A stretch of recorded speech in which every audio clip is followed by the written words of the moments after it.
Transmission of MERS coronavirus in household contacts. Middle East respiratory syndrome coronavirus was first isolated in 2012 from a patient with fatal pneumonia in Jeddah, Saudi Arabia, from 2012 to July 2014. At least 834 laboratory-confirmed cases of MERS-CoV infection associated mostly with respiratory tract illness were reported to the World Health Organization. Of these cases, 288 were fatal. Coronavirus are viruses that belong to the subfamily Coronaviridae in the family Coronaviridae that typically affect the respiratory tract of mammals, including humans, that are associated with a common cold, pneumonia, and severe acute respiratory syndrome (SARS). To determine the rate of silent or subclinical secondary infection after exposure to primary case of MERS-CoV infection, we perform a cross-sectional laboratory investigation of 280 household contacts of 26 index patients, with additional follow-up serology analysis in 44 contacts.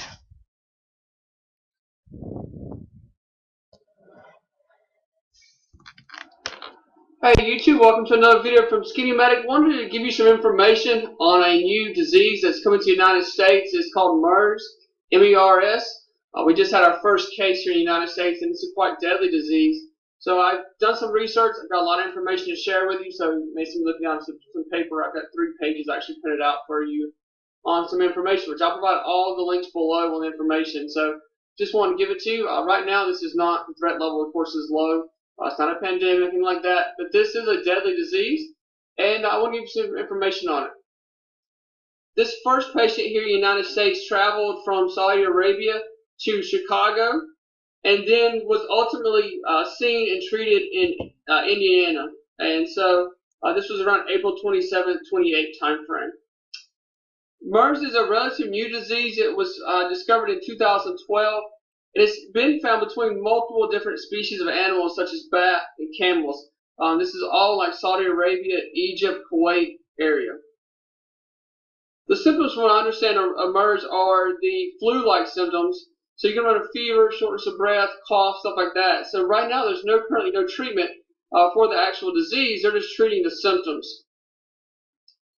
They found out the incubation period for MERS is about 2 to 14 days, and are averaging about 5 to 7 days. It's transmitted by being in close proximity to another person that's obviously infected with it, by airborne and droplets, and currently there's no vaccine for it. To prevent the spread of MERS, we're going to use universal precaution. Of course, we're going to wash our hands quite often with warm soapy water. You can clean contaminated surfaces after patients have been examined. Even an N95 mask will work to protect yourself. And avoid touching your mouth, nose, face area in general with unwashed hands.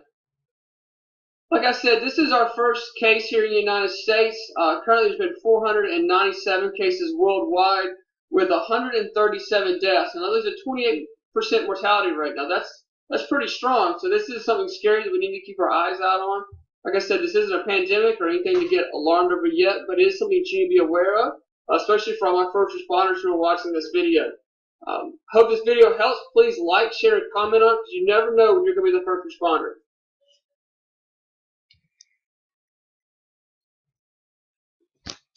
Household contacts cluster were associated with the 26 index patients in whom MERS-CoV infection were diagnosed from June 4, 2013 to November 5, 2013, with 1 cluster per index patient.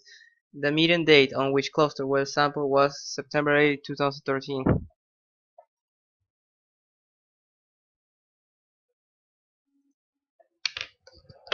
Nadagdagan pa ng 13 ang naipalang kaso ng Middle East Respiratory Syndrome Coronavirus o MERS-CoV sa Saudi Arabia.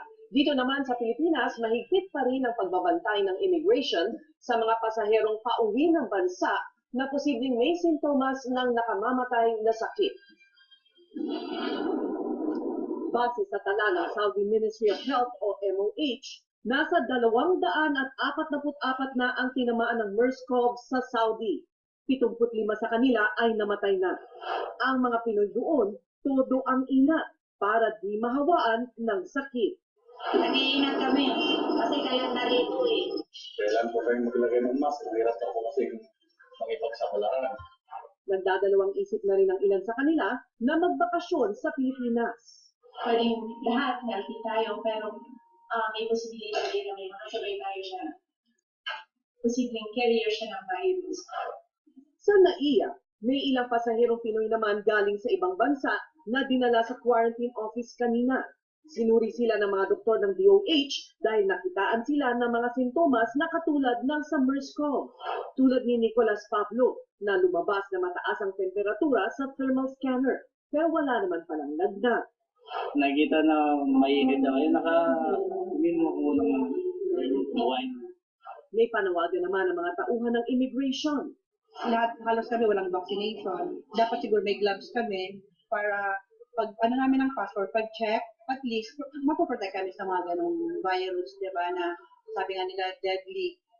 Eh ngayon, pag umupo kami sa counter, syempre lahat kami may takot. Ayon naman sa DOH, 17 pasahero ng Etihad Airways flight na dumating noong 15 ng Abril ang nasa Central Visayas na. 11 pasahero naman ang taga Region 12 o mga probinsya ng Cotabato, Sultan Kudarat at Sarangani. 3 sa kanila ang na-quarantine na. Sa Jensan, 6 na pasahero rin ang minomonitor ng mga otoridad. Kinumpirma naman ng Saudi Ministry of Health na posibleng makuha ng tao ang MERS-CoV mula sa camel. Ito ay matapos na matuklasan sa pag-aaral doon na ang mga virus na nakuha sa isang Saudi patient ay 100% katulad sa virus na nakita sa kanyang camel. Diagnosis in index patients were based on hospitalization with bilateral pneumonia and detection of MERS, CoV, in respiratory samples of reverse transcriptase polymerase chain reaction, RT-PCR. All household contacts of index patients were obligated to participate in the investigation per decree of the Ministry of Health as part of public health response. Here with News 5 tonight. The Ministry of Health has reminded doctors to be on the alert for possible cases of MERS. Doctors are advised to refer patients to hospital if they have clinical signs and symptoms which are suggestive of pneumonia and if they have traveled to the Middle East. We will ask the patients whether they have a travel history to affected areas and whether they have high fever, and they will be separated from those patients who do not have high fever, and the doctors will be informed immediately so that we will be vigilant to know whether it is MERS. And if we think that it is MERS, then we will call the ambulance 995, who will send them to Tan Tock Seng if they are adults and to KK if they are children.